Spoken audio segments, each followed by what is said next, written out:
Hello everyone, this is Rick, and welcome to Astral Club. We're going to be talking about Astral Meetups this episode. Before I get into that, though, I read a very interesting article in Scientific American a few days ago. Apparently, scientists have been successful at linking the activity of human brains electrically to a third person. In other words, they take two people and they link their brains with electrodes, and then they link those electrodes to the brain of a third individual. Using these signals, they were able, i.e., the people who were connected to the electrodes, to inform that third person who was in a different room how to perform a particular task. This study opens the door for an extraordinary new means of human collaboration, while at the same time blurring our fundamental notions about individual identity. And as exciting as it is, it's perhaps also a little worrying too. But all of this reminds me of the projection that I had in an earlier video where I traveled to about 100 to 125 years in the future.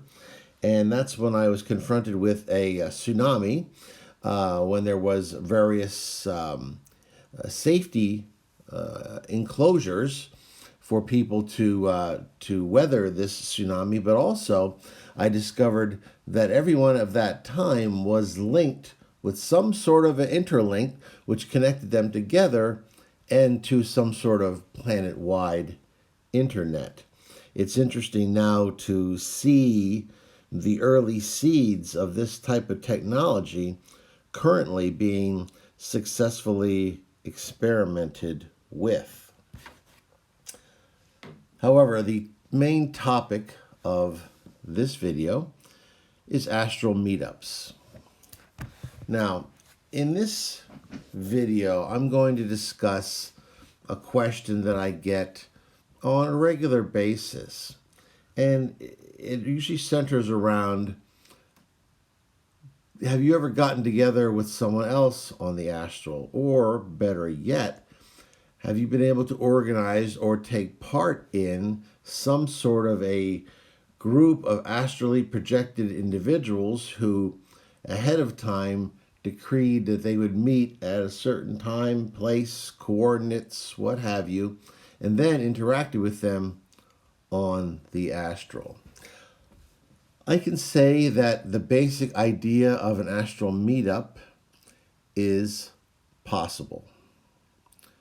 However, I'd like to talk about some of the difficulties that I've experienced in arranging such disembodied meetings in the past. And I think in the process, you'll also get a better appreciation of what it means to travel on the astral plane. But before I get into the astral, you know how I like to talk about the physical first, as above, so below.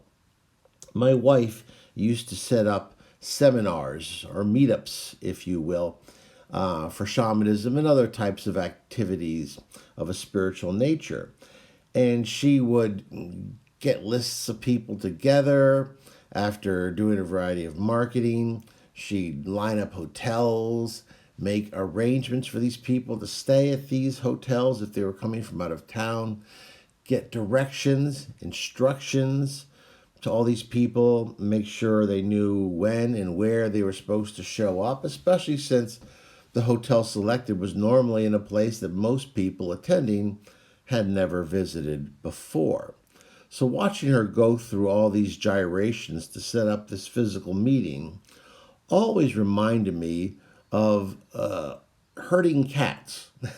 If you've ever had contact with a feline in your life, you know that trying to control their movements is difficult. Trying to control a large number of these very individualistic felines is virtually impossible. However, she managed to do it, and they were always successful.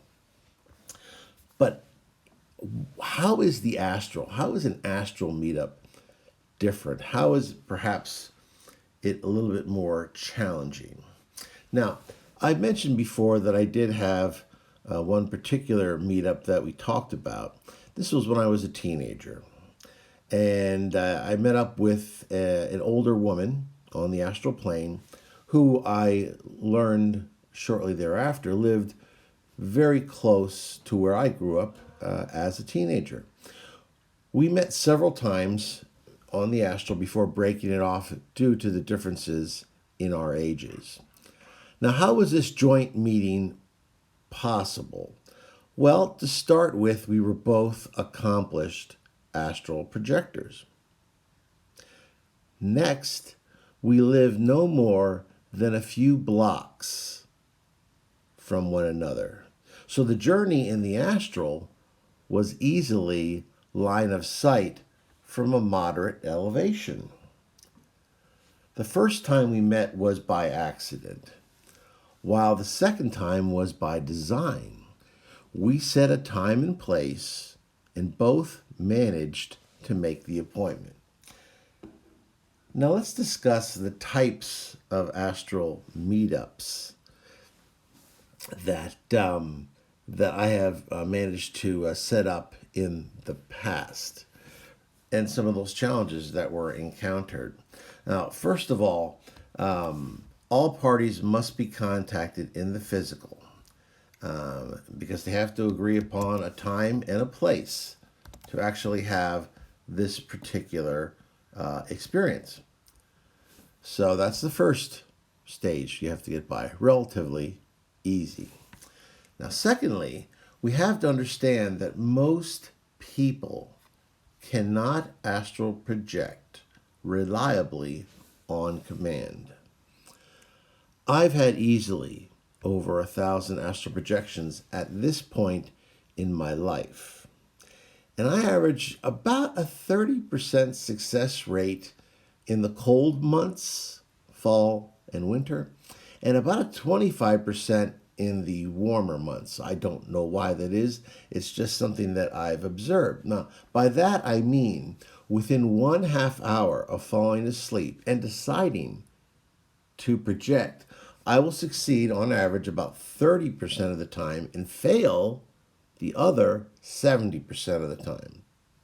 Now, I'm sure that there are experienced people out there, perhaps listening to this video, who have a better successful record than I do with their projection successes. But I know there are many more out there who succeed at a much lower rate than my 25 to 30%.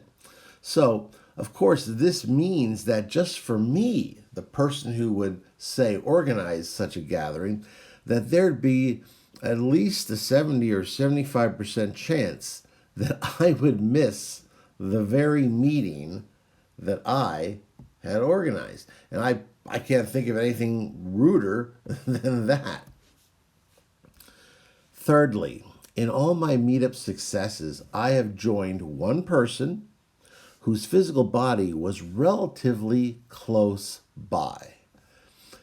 That means that my successful astral meetups have always been a line of sight type of situation.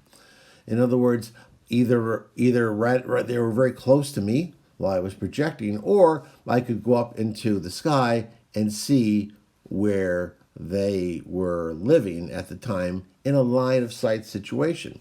When you're traveling in the astral to a place that's not nearby, you either have to zoom in on its vibratory signature that you learned from a previous visit. And Robert Monroe does a good job explaining vibratory signature. It's difficult to explain using the English language because it's not designed to handle it. But the best I can do is to say that the vibratory signature is a feeling that is unique to that place, that you can home in on an energy level such that you can travel reliably to that place. So you can either zoom in on this signature, or you can fly overhead following roads, much like pilots do who are flying shorter trips, using airplanes that don't have instrumentation. The last way that you can travel is through a attempt of will, where you will yourself to a place where your fixed concentration demands that you go. For example, let's say that I astral project and I want to go to Saturn. I have to have a picture of Saturn and where I want to project near that planet in my mind's eye. And that picture has to be so clear and so pure, and it cannot be infringed upon by any other images. For instance, if I'm concentrating on going to Saturn, but for a second a picture of Mars intrudes upon my mental landscape, I could end up going to Mars instead. So the least reliable method is that method of willing yourself to a particular place, especially one where you have not gone before, so you don't have the vibratory signature, and one that is not line of sight. Lastly, any astral meetup is confronted with a complicating factor that is not present in the physical. That is the issue of vibratory level. When we meet together in the physical, we're all vibrating at the same rate, so we don't even think about it. We say time, place, date, bam, we're there, everybody can see one another. However, on the astral plane, or a lot more accurately, the astral planes, there are innumerable different levels, different vibratory levels that can present you with very different imagery when you're traveling on the astral planes. Somebody on the lower level, let's say the lowest level where your typical bound people are who cannot escape their physical addictions, they're on the lowest astral level. It's very hazy, very foggy, very, very deep, and very clingy, very heavy place. They can only see others who are on the same level that they are at. If you fly, for instance, you automatically raise your vibratory level. They cannot see you almost 100% of the time. You are outside of their area of perception. You, on the other hand, can perceive them, although normally, even in that higher level, you're seeing them through a little bit of a hazy fog, and perhaps their details of their body are a little imperceptible, or they're a little foggy, a little hazy. But you can perceive them while they cannot perceive you. So here you are trying to meet on a time and a place on the astral, but you arrive on different vibratory levels. You might be able to see the person who is on the lower level, but they cannot perceive you. So that adds a whole nother layer of complication that normally in the physical we don't have to deal with. A special difficulty will also confront time travelers, and I noticed this many years ago when I started astral projecting in time. I noticed that when I would leave my body, in many cases, I would automatically slip in time. It was not at all unusual to this day to leave my physical body in July here on the East Coast of the United States and then see snow on the ground, making it quite obvious that I must have slipped in time unintentionally.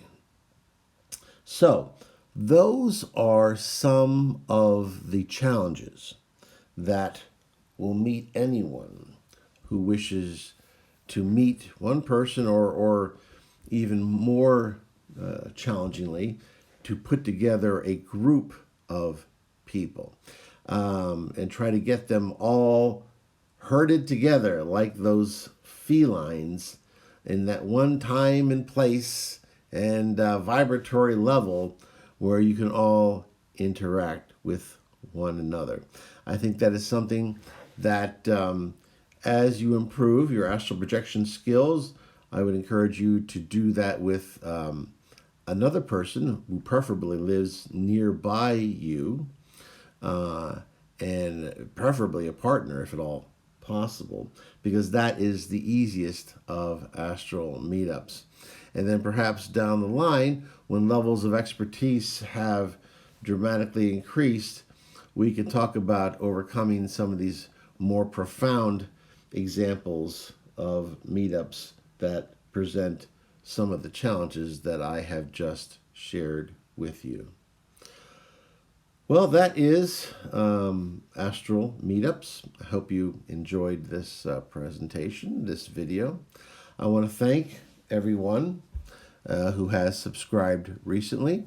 We're almost at 2,000 Astral Club member subscribers now.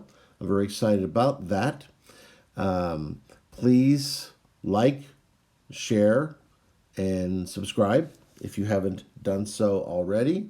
I enjoy reading your comments, and I'm always willing, and I love answering your questions. So please continue to leave those if that's something that you're interested in doing. So I want to thank everybody, and as always, I will see you on the astral plane.